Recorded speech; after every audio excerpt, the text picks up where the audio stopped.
Verde Panakupin!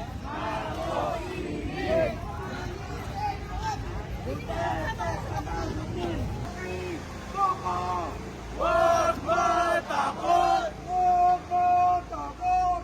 Makibaka! Itiin sa kasalanan ang mga kontraktor. Ngunit, malinaw po sa mga kabataan, hindi dapat magtapos sa mga kontraktor ang pananagutan.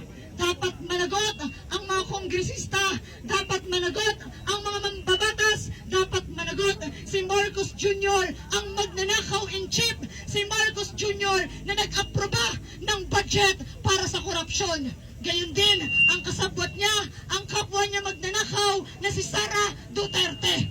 Kaya, ang panawagan po, bigyan ninyo kami ng espasyo dahil karapatan namin ang magprotesta.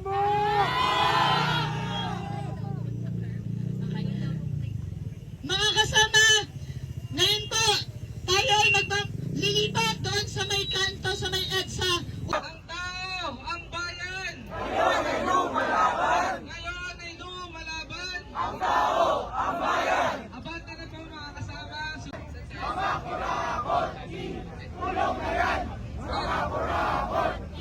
Kulong na yan! Mga kurakot! Kulong na yan! Mga kurakot! Kulong na yan!